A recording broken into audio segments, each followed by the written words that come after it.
Welcome to Heartfelt Revenge Stories. My name is Elena Martinez, and I'm 31 years old. The one who might actually accomplish something worthwhile. Those were the exact words my father spoke, standing beside my hospital bed just 6 hours after I'd given birth to my daughter. My husband's hands balled into fists. My mother-in-law gently but firmly gripped his arm. My own mother turned her gaze to the window as if she'd suddenly gone deaf. And me? I simply held my baby girl close to my chest and smiled softly, because for 31 years, I'd been the invisible Martinez, the one relegated to the corner seat at family gatherings, the one whose name surfaced only when someone needed a task completed without fanfare. But for the past 4 years, I'd been guarding a secret, and when it finally came to light, it would shatter everything my father believed about this family. I never planned what unfolded at that celebration. I simply stopped pretending the pain didn't cut deep. Please subscribe and like this video and listen to my story till the end and let me know which city you're listening from. That way I can see how far my story has traveled. Now let me transport you back 4 years to the evening I discovered my parents were on the verge of losing their home. 4 years ago I was 27. I just completed my advanced nursing certification after 6 grueling months of evening classes following 12-hour emergency room shifts, studying in my car during lunch breaks because the staff lounge was perpetually occupied. I phoned my father the day I passed my final exam. He answered after the 4th ring. I shared my news with barely contained excitement. There was a pause. 3 seconds, perhaps 4. Then his voice came through the line. "That's nice, sweetheart." A brief hesitation. "Hey, has David mentioned his promotion yet?" Regional Sales Director. They gave him the corner office with the city view. That was it. My entire achievement consumed and discarded in favor of my brother's job title, in under 10 seconds. I wish I could say that was unusual. It wasn't. Growing up, there existed a pattern in the Martinez household. I'd arrive home with honor roll certificates. Dad would pivot the conversation to David's soccer trophies. I'd receive acceptance to nursing school with a partial scholarship. Dad would dominate dinner discussing David's new downtown loft. Every single time, like clockwork. My name served as a transitional sentence to redirect back to my brother. Thanksgiving that year crystallized everything. We gathered at my parents' place, the same split-level ranch in Cleveland they'd owned since 1990. Turkey stuffing, all the traditional dishes. Dad stood, raised his glass, and delivered a toast. "To David," he proclaimed, "the pride of this family." Everyone clinked glasses cheerfully. I sat at the far end of the table beside the bowl of mashed potatoes nobody had touched. My mother reached beneath the table and patted my knee gently. "He doesn't mean it that way, sweetheart," she whispered. But she didn't utter a single word to him. She never did. I convinced myself I was fine. I told myself it didn't matter. Then Marcus showed me something on his laptop that transformed everything. Marcus, my husband, works as a structural engineer. Steady hands, steady mind. He'd been helping my parents with repairs around their house for years. Leaky faucets, sagging porch steps, a cracked foundation wall in the basement. Dad never acknowledged his efforts, but Marcus continued going because that's simply who he is. One Saturday afternoon, Marcus drove over to replace a corroded pipe beneath their kitchen sink. Mom was at the grocery store. Dad was napping in his recliner, and sitting right there on the kitchen counter, partially concealed under a grocery store flyer, was an envelope from the mortgage company. Marcus wasn't snooping. The envelope was open. The red print was impossible to miss. 3 months past due. 62 days to resolve or face foreclosure proceedings. He captured a photo with his phone. That evening he showed me. I couldn't breathe. My father had retired early at 59. His back had deteriorated after 31 years at the manufacturing plant.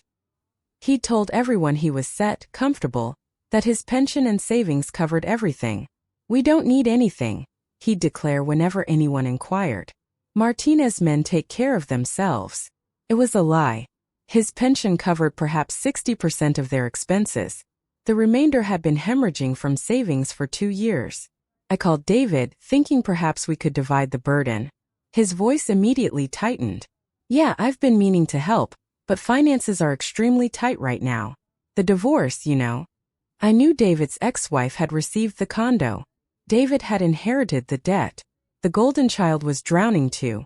He simply wore a nicer suit while sinking. I lay awake that entire night staring at the ceiling fan rotating in slow, hypnotic circles. I despised how my father treated me, yet I couldn't bear watching my mother lose her home. So I contacted the one person I trusted with financial matters, and she happened to be my mother-in-law. Catherine Reynolds is Marcus's mother. 58, widowed, retired after a 30-year career as a certified public accountant.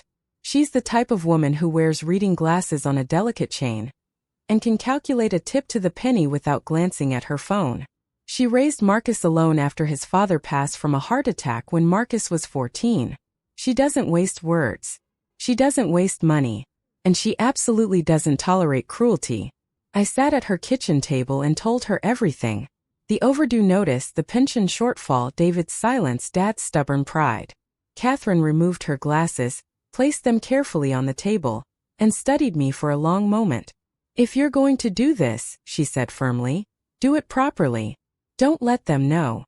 She introduced me to Patricia Morgan, a financial advisor she collaborated with for years. Quiet, precise, absolutely trustworthy. Within 2 weeks, Patricia established a modest trust, nothing elaborate, that would transfer $2,800 monthly from my savings into my parents' checking account. On their end, it would appear as a supplemental pension benefit. Clean, untraceable without serious investigation.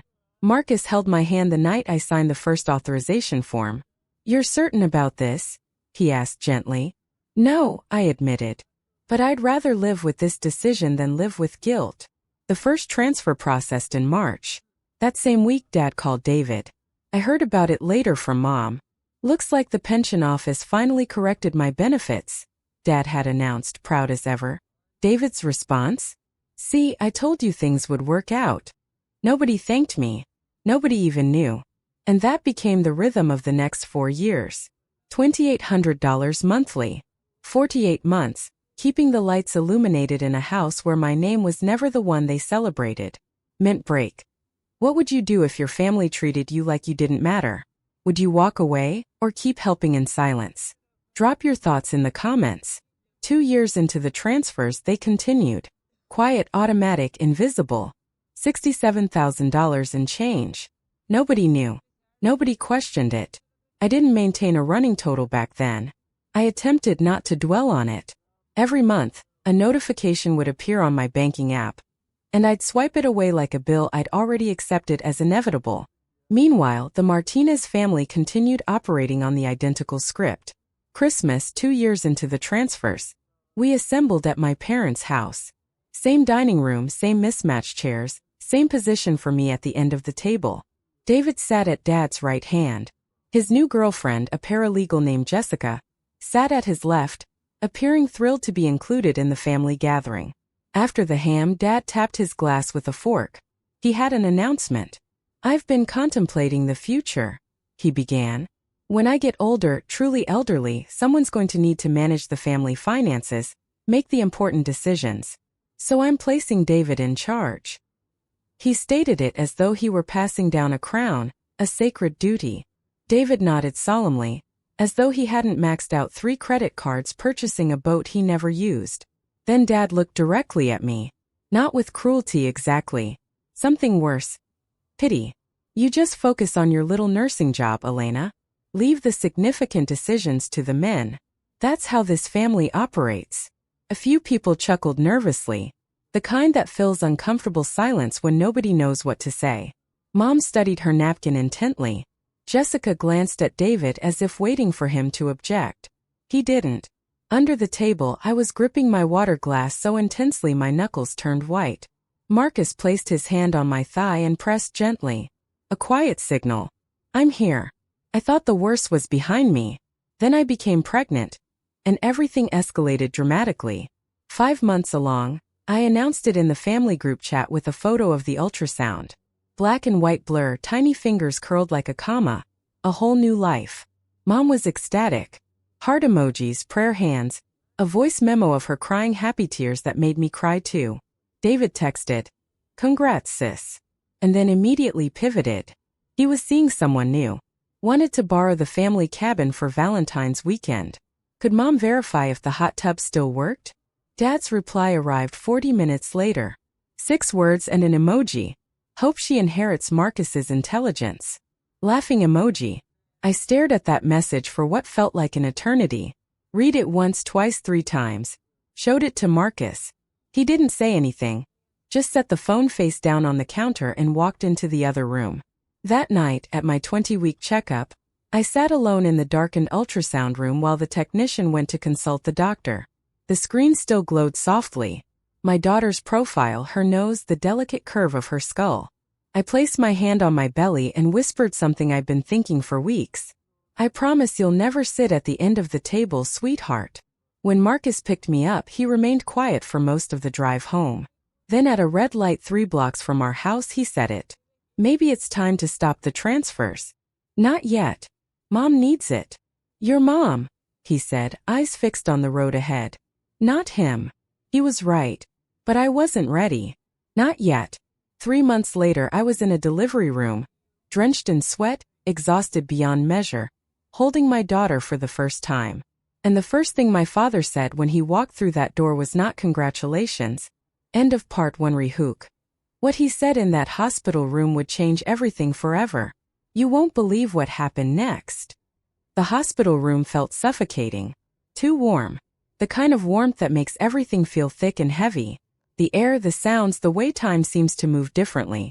Sophie had been resting on my chest for 2 hours, skin to skin, her tiny body rising and falling with each breath. Her eyes were closed peacefully. She weighed 6 pounds 11 ounces. I'd counted every finger twice, marveling at the perfection. Marcus sat beside me, his hand resting on the edge of the bed, steady and reassuring.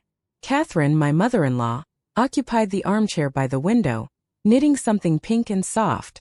Mom had arrived an hour earlier, teary-eyed, quiet, holding my hand without saying much. That was enough. That was everything I needed from her. Dad showed up 4 hours late. Traffic, he mumbled as explanation. He didn't embrace me, didn't congratulate Marcus, didn't even glance at my mother, who'd been waiting anxiously for him since noon. He walked straight to the bed, looked down at Sophie, tilted his head the way someone inspects a used car they're considering purchasing. At least this one might actually accomplish something worthwhile. The room went silent.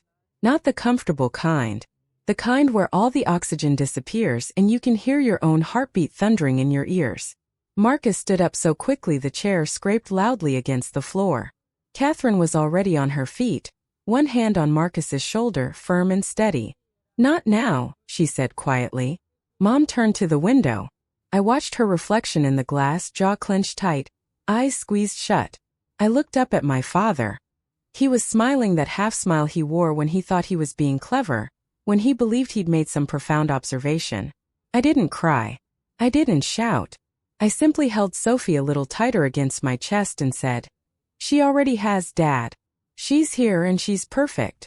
He waved his hand dismissively, a flick really like brushing away an annoying insect, and turned to Mom. "When's David arriving?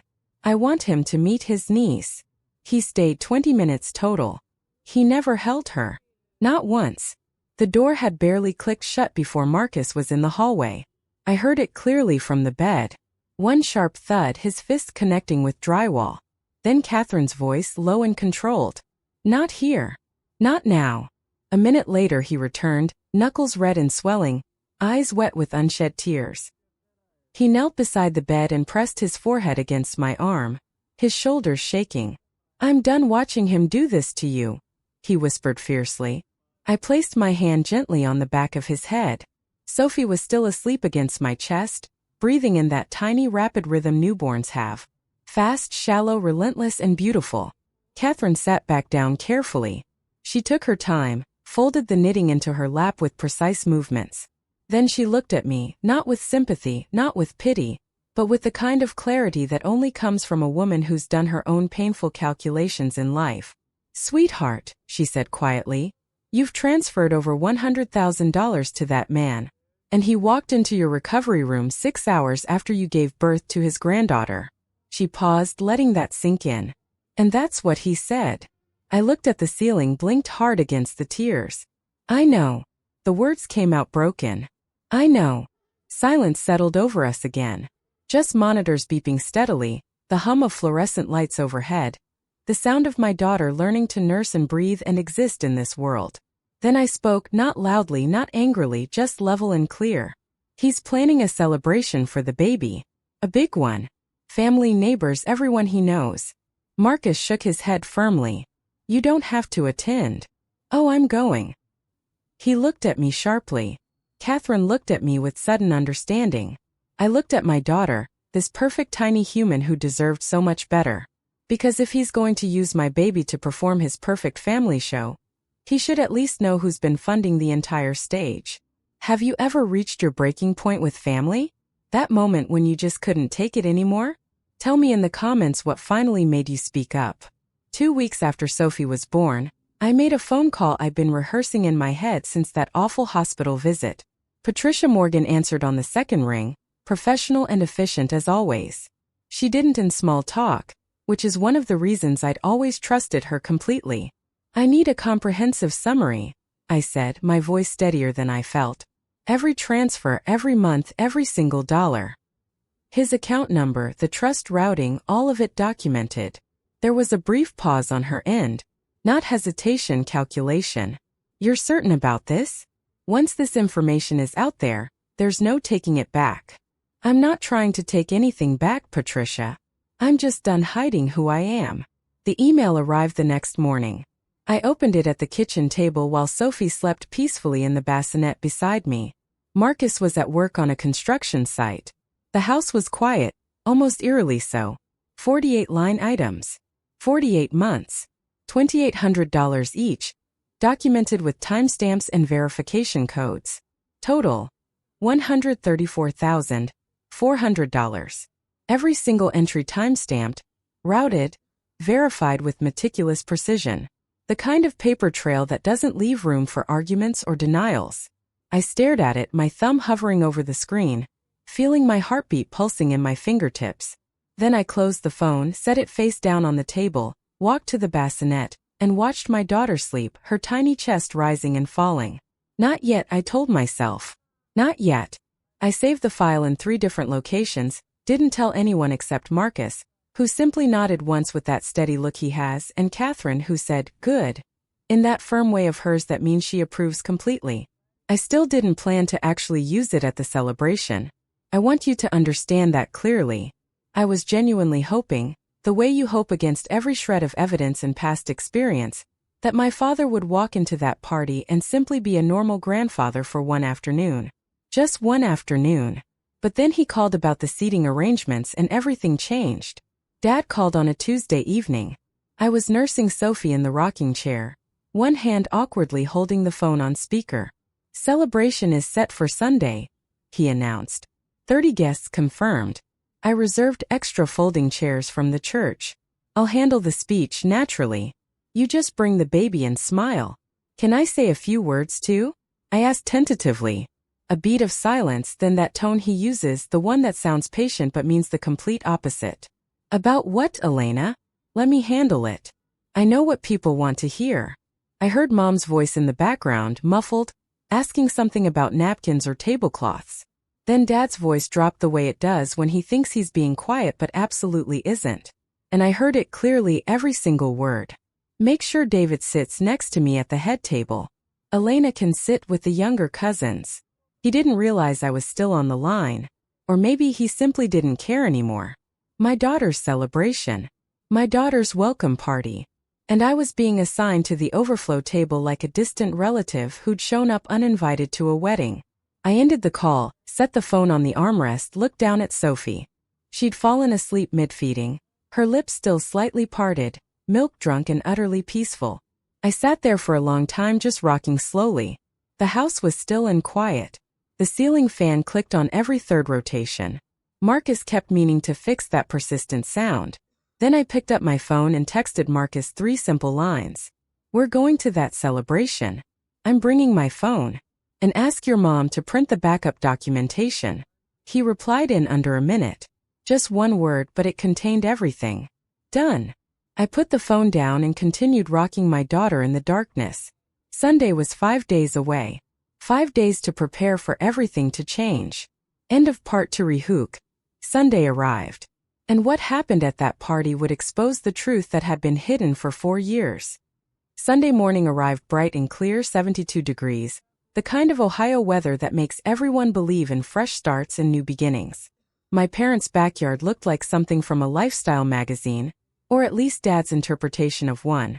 White tablecloths billowing gently, pink balloons tied to every single chair, a hand-painted banner strung carefully between the oak tree and the fence post.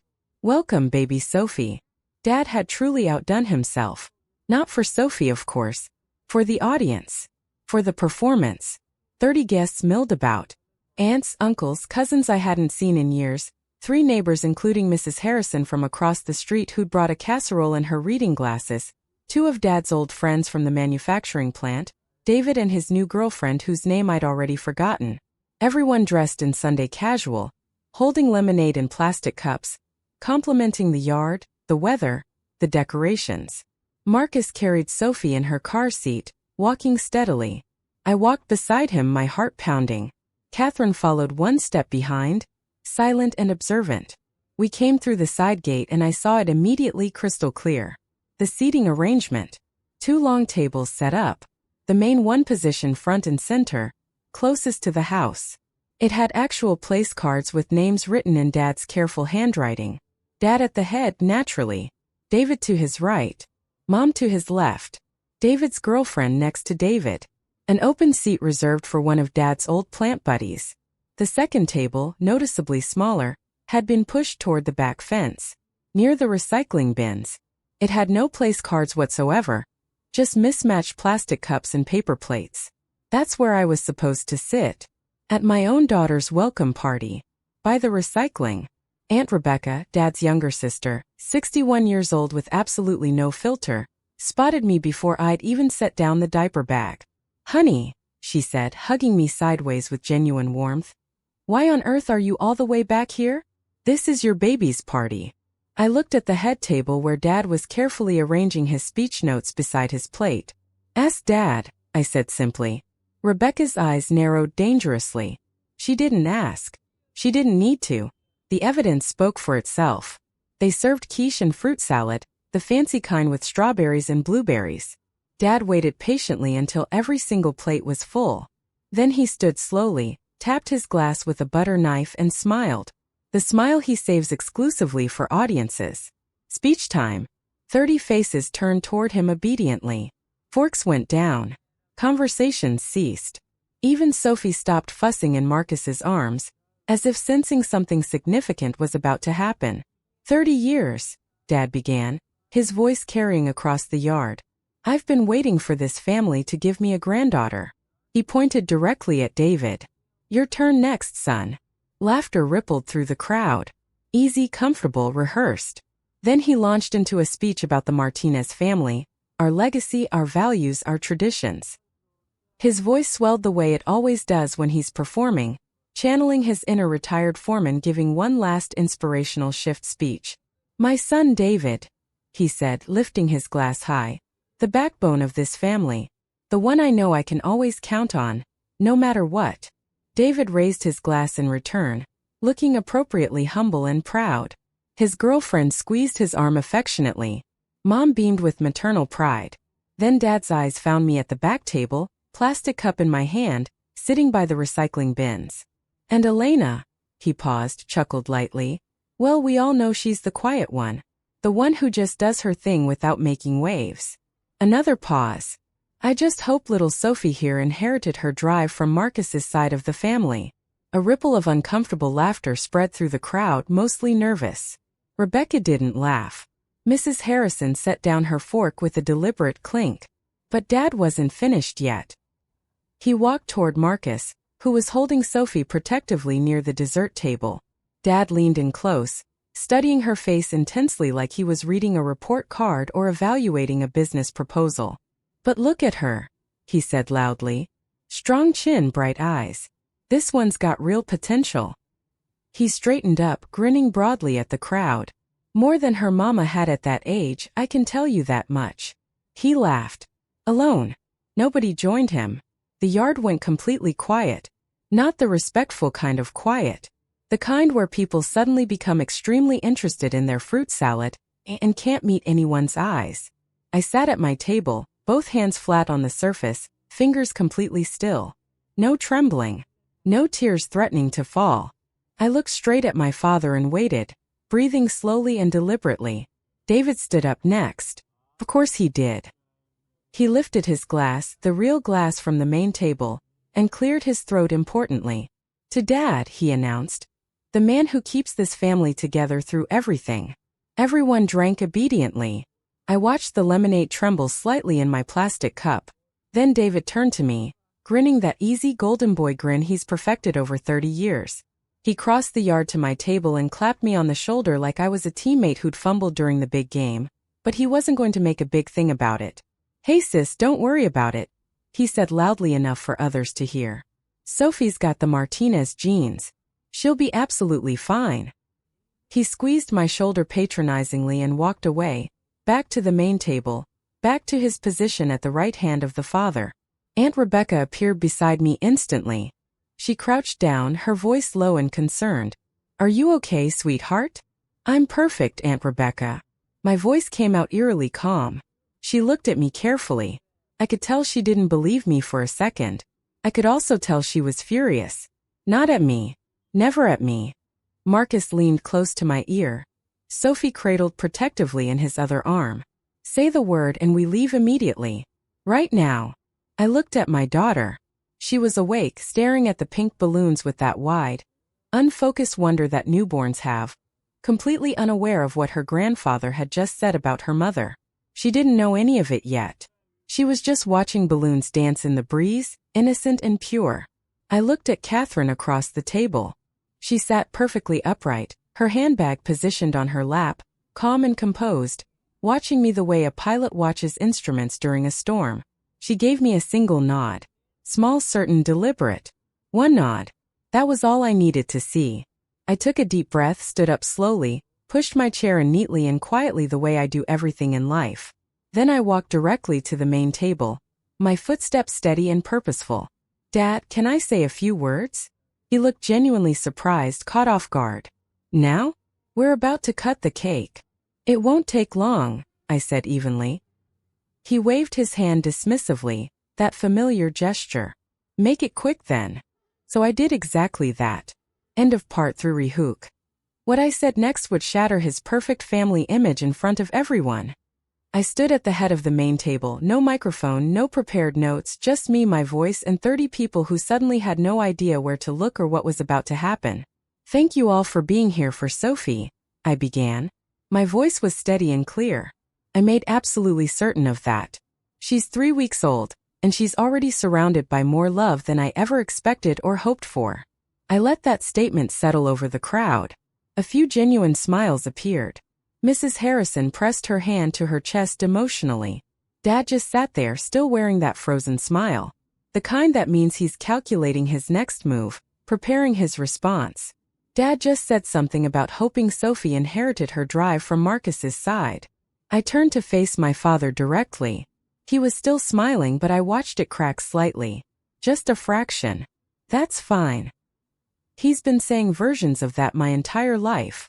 The smile cracked further. "But there's something everyone here should know. Something I've kept quiet for 4 years." Dad shifted uncomfortably in his chair, arms crossing defensively. "Elena, this really isn't the time for drama." "You're right, Dad. It's not the time for drama. It's the time for honesty." Mom reached for his arm desperately. "Elena, please." I looked at her, really looked at her. "Mom, I love you deeply, but I need you to listen this time. Just this once." She released Dad's sleeve slowly. Her hands dropped to her lap. I saw her chin tremble visibly, but she didn't speak. She stayed silent. 30 people sat completely motionless. Nobody moved. Nobody breathed. A pink balloon popped somewhere near the fence. One of the cousins' kids yelped in surprise, but nobody turned to look.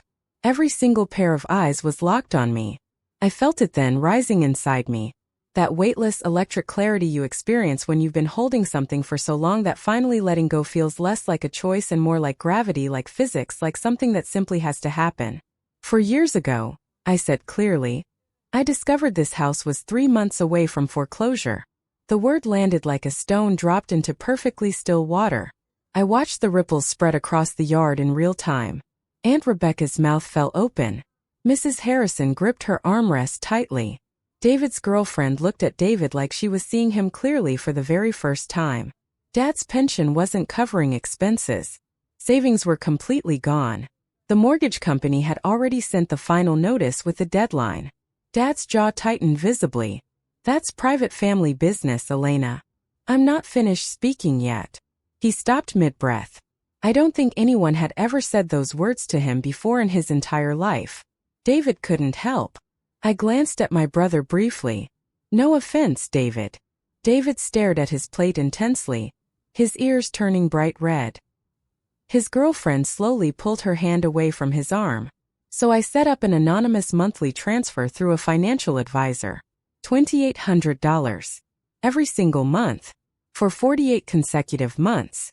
Whispers erupted immediately. Rebecca covered her mouth with both hands. One of Dad's plant buddies set his glass down very slowly, very deliberately, like he needed something concrete to do with his hands. I turned back to my father, held his gaze without wavering. Dad, you told everyone your pension got adjusted. That the benefits office fixed your account and everything was resolved. I paused, letting the silence amplify my next words. It wasn't them, Dad. The silence did all the heavy lifting. It was me. The quiet one.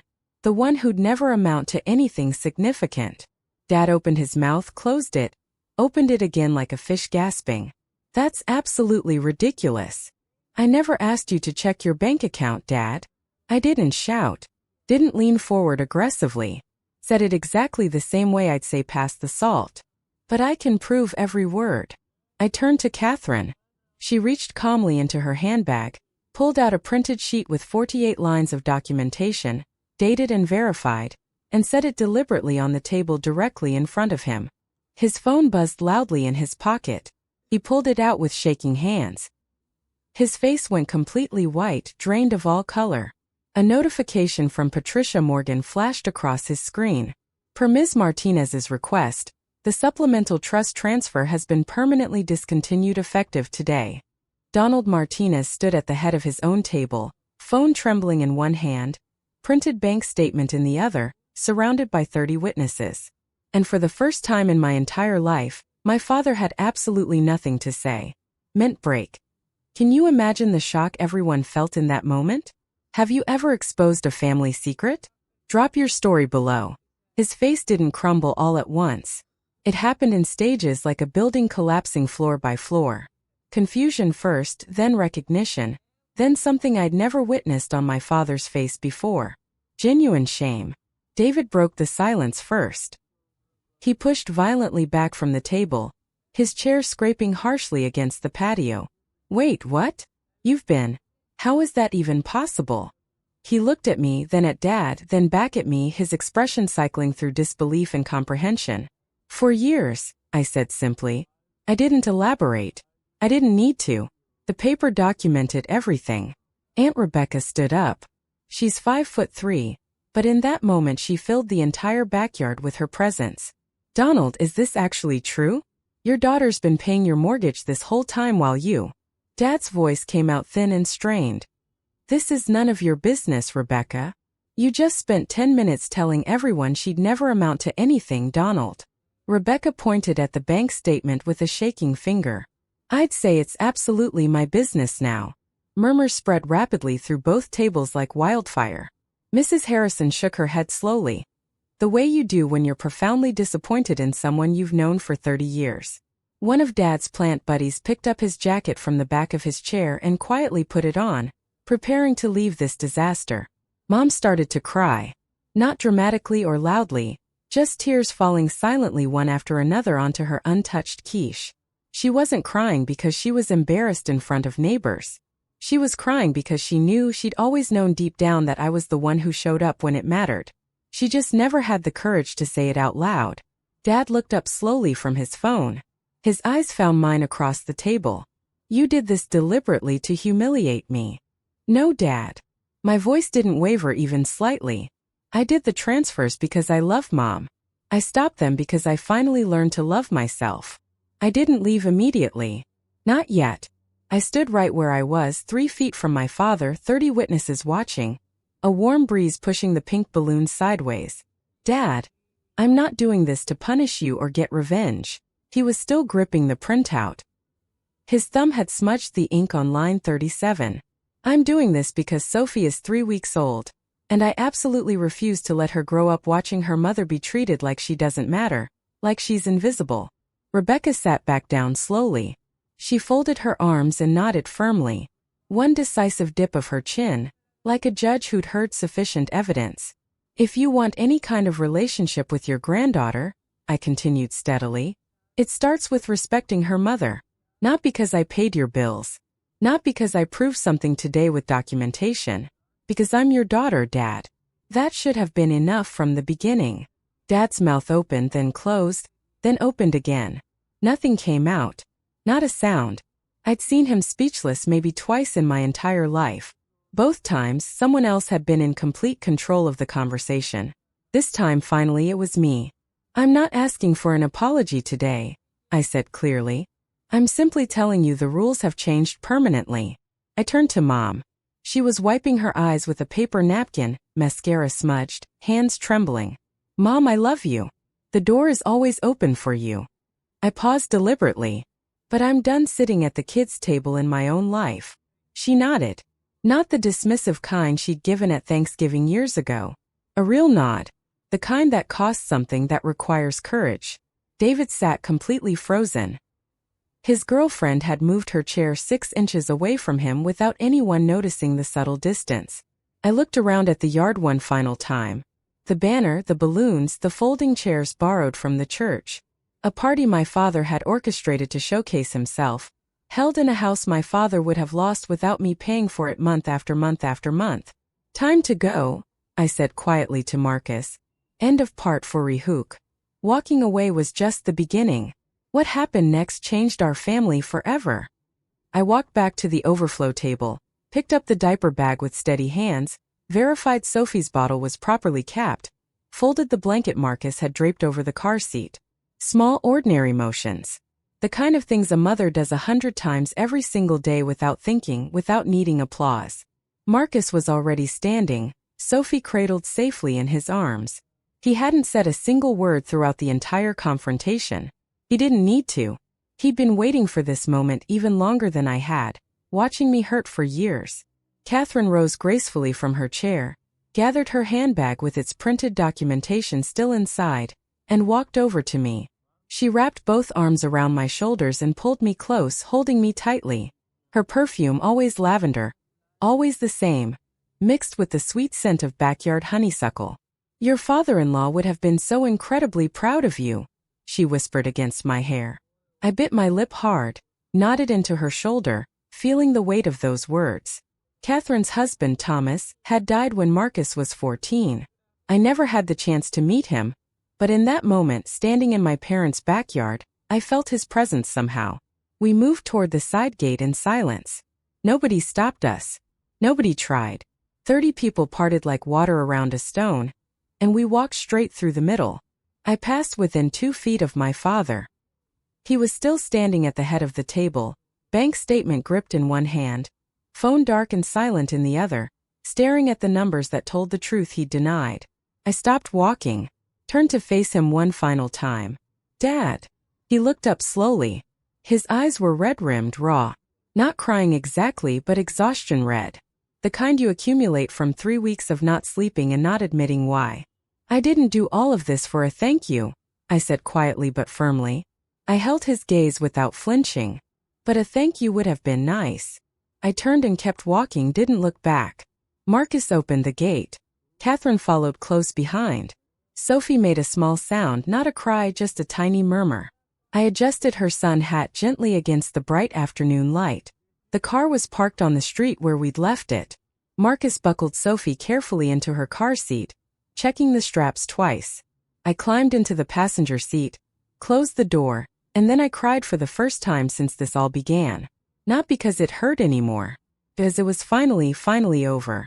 Marcus started the engine smoothly, reached across the console, took my hand, squeezed it gently. He didn't say a single word, didn't need to. He just drove us home through the quiet Sunday streets. The phone calls started before we even reached our house. Aunt Rebecca was first. I answered on the second ring because it was Rebecca, and Rebecca doesn't call unless she absolutely means it. "Honey," she said immediately, "I just want you to know I called your father before I even left the driveway. Told him he owes you an apology. A real one, not the kind where he explains why he was actually right all along." I laughed. For the first time in weeks, a genuine unguarded laugh that felt like breathing after holding your breath underwater. "Thank you, Aunt Rebecca." "Don't thank me, sweetheart. You did the hard part." I just yelled at a man who desperately deserved it. By Monday evening, 3 more calls had come through. Mrs. Harrison sent a beautiful flower arrangement with a handwritten card tucked carefully into the baby's breath. I raised 3 daughters. I've never been prouder of someone else's child. I put the card on the refrigerator with a magnet and cried a little more. The good kind of tears this time. One of Dad's old plant buddies, Frank, a big man with a surprisingly quiet voice, called Dad directly. I heard about it later from Mom. "Don, is it true your daughter's been covering your mortgage all this time?" Dad hung up on him. Frank didn't call back, but the message had been delivered. Then on Wednesday afternoon David called me. His voice sounded different. Smaller somehow. Stripped of the easy charm he usually wore like cologne. "Why didn't you tell me what you were doing? Would it have changed anything, David?" Silence. Long enough that I started counting seconds. I don't know. Maybe it should have. That was possibly the most honest thing my brother had said to me in 35 years. I could hear something behind his words. Not anger. Not defensiveness. Recognition. The sound of a man finally realizing the pedestal he'd been standing on was built by someone else's sacrifice. "David," I said gently, "it's okay." "No," he said, his voice cracking. "It's really not okay at all." He hung up abruptly, but somehow it didn't feel like an ending. Felt like maybe, possibly, a beginning. Mom told me later what happened after we left the celebration. The guests trickled out within 20 minutes. Quick goodbyes, tight uncomfortable smiles. Car doors closing up and down the block like dominoes falling. Rebecca was the last to leave. She hugged Mom tightly at the front door and said, "Call me if you need anything, Patricia." Anything at all. She didn't say goodbye to Dad. Just walked right past him. By evening it was just the 2 of them alone. The backyard still had the banner hanging. "Welcome, baby Sophie," flapping in the wind like a punchline nobody found funny anymore. Dad sat at the kitchen table for hours. The printed statement was still positioned in front of him. 48 lines of documented truth. He hadn't moved it. Mom sat across from him eventually. She told me later that she poured 2 cups of coffee and didn't say anything for almost 10 full minutes. She just waited, letting the silence do its work. Then for the first time in 40 years of marriage, my mother pushed back against him. "She kept us in this house, Donald. For years." Dad stared at the paper without responding. "She had no right to tell everyone like that," he finally muttered. Mom's voice went flat. Hard. A voice I'd never heard her use in my entire life. "She had every right, Donald. You stood up in front of 30 people and told them your granddaughter might succeed in spite of her mother." She leaned forward, her coffee forgotten. "What exactly did you expect her to do?" Dad looked out the window at the darkening yard. The backyard was empty now, abandoned. The chairs were still positioned exactly where guests had left them. Plates still scattered on tables. A balloon caught in the gutter slowly deflating. The house he'd almost lost. The yard he'd almost surrendered. Kept alive every single month, every single check, every single dollar. By the daughter he'd seated at the back table near the recycling bins. "Call her, Donald." Mom's voice cracked but held firm. "And say what needs to be said." "What am I supposed to say?" he asked quietly. Mom stood up from the table. "Start with 'I'm sorry.'" He didn't call that night, but Mom told me he didn't sleep either. Not a minute. A week passed slowly. The dust was still settling, but life doesn't pause for family drama. Diapers still needed changing. Night feeding still came reliably at 2 and 5 in the morning. Sophie still needed me every hour. And honestly, I needed her just as much. It was a Thursday morning, 6:15. The house was peaceful and quiet. Marcus had already left for an early site inspection. I was in the rocking chair nursing Sophie in that magical half-dark, half-golden light that comes through east-facing windows at dawn. And she smiled. Not gas. Not a reflexive muscle twitch. She looked directly up at me, her eyes focusing clearly on something specific, something real, and the corners of her tiny mouth pulled up just slightly. Just enough. I sobbed. The ugly, shaking, uncontrollable kind. Not because I was sad. Because for the first time in weeks, something purely beautiful happened that had absolutely nothing to do with pain or confrontation or family drama. Marcus came home that evening and I showed him the photo I'd managed to capture. His eyes went soft instantly. He kissed Sophie's forehead tenderly, then mine. "Our girl," he whispered. I posted it in the family group chat without overthinking it. No elaborate caption needed, but I wrote one anyway. First smile. My whole world. The reactions came fast and overwhelming. Rebecca sent heart emoji, fire emoji, 5 exclamation points. Mrs. Harrison wasn't in the chat, but Rebecca forwarded it, and she texted me separately with more heart emojis than I could count. David sent a simple red heart. Mom called immediately, crying and laughing simultaneously, talking so fast I couldn't understand half of what she said.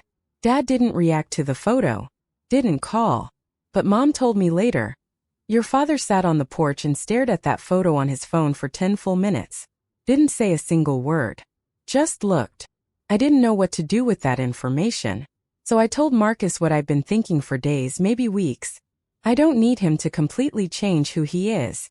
I just need him to stop pretending I don't exist. Then on a Tuesday night, my doorbell rang at 9 o'clock. I opened the door cautiously. It was my father. Alone. He was wearing his old brown jacket, the one with the frayed cuffs that Mom keeps threatening to throw out. No flowers in his hands. No gift bag. No props or performance pieces. Just Donald Martinez standing on my porch under the yellow light, looking 10 years older than he had 3 weeks ago. Marcus appeared behind me immediately, one protective hand resting on my shoulder. Not pushing. Not pulling. Just there. "Can I come in?" Dad asked quietly. "That depends entirely on why you're here." He looked down at the welcome mat. His work boots were untied. Something I'd never witnessed before in my life. My father always tied his boots before he tied his tie. Always. Without exception. "I'm here because..." He trailed off, swallowed hard. "Patty told me I should come. And Rebecca called. And David." "That's a lot of people telling you what to do," I said evenly. "What about you, Dad? Why are you here?" He didn't answer immediately. A moth bounced repeatedly against the porch light. Somewhere down the block, a dog barked twice and stopped. When he finally looked up, his eyes were red. Not crying red. Exhaustion red. The kind you accumulate from 3 weeks of not sleeping and not admitting why. "I'm here because I'm ashamed of myself," he said. 3 words. Quiet. Unadorned. No performance. No hand gestures. No carefully watching for audience reaction. I searched his face carefully for the act, for the calculation, for that half-smile he deployed when he was managing a room. It wasn't there. I stepped back, opened the door wider. Didn't say come in. Didn't need to. The open door said everything. He stepped inside slowly. Marcus squeezed my shoulder once, then disappeared upstairs with Sophie, giving us the room, giving us privacy. Dad stood in my hallway, hands buried in his jacket pockets, looking at the family photos on the wall. Me and Marcus on our wedding day. Sophie's hospital photo with her tiny hat. Catherine at Christmas wearing her traditional red sweater. None of him. He noticed immediately. I could tell. He didn't mention it. I made coffee. Not because he deserved it, but because my hands desperately needed something to do. We sat at my kitchen table, the inexpensive IKEA one Marcus and I had assembled together the week we moved in. No tablecloth. No place cards. No head and foot designations.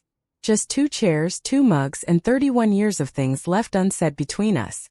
Dad wrapped both hands around the mug, stared into it like the answer might be floating there among the steam. "I don't know how to say this properly," he said. "I never learned." "Try," I said simply. He took a breath, released it slowly. I looked at that bank statement every single day since the celebration. $134,000. He shook his head slowly. And I couldn't even hold her when she was born. Why not? The question sat between us like a physical object. I watched him wrestle with it. Jaw working, eyes shifting, pride fighting honesty in real time, like watching two opposing forces collide. Because I was scared, he finally admitted. I waited, giving him space. You grew up and became everything I couldn't be, Elena. You put yourself through school, built a real career, bought a house, married a genuinely good man. And you did it all without me. His voice thinned to almost nothing. Without needing a single thing from me. And I couldn't stand it. The refrigerator hummed steadily. Upstairs, I could hear Marcus walking Sophie in slow, patient circles, her white noise machine creating soft static through the ceiling. That's the most honest thing you've ever said to me, I said quietly. He nodded slowly, accepting that truth. I'm not asking you to start the money again. Good. Because that's absolutely not happening. No anger in my voice. No cruelty. Just clear fact. He took a careful sip of coffee, set the mug down. His hand was shaking just slightly, a tremor he would never have allowed anyone to see at the head of his own table. I know, he said. For a moment, neither of us spoke. The silence wasn't empty. It was the fullest our kitchen had ever been, weighted with years and years of unspoken things finally being acknowledged. I'm not going to pretend this is fixed, I said clearly. One conversation doesn't erase 31 years of being invisible. I know. Here's what I need. I didn't rehearse this, but it came out organized and clear, like I'd been writing it in my head since I was 12 years old and overheard him tell Uncle Raymond that David was the one with real potential.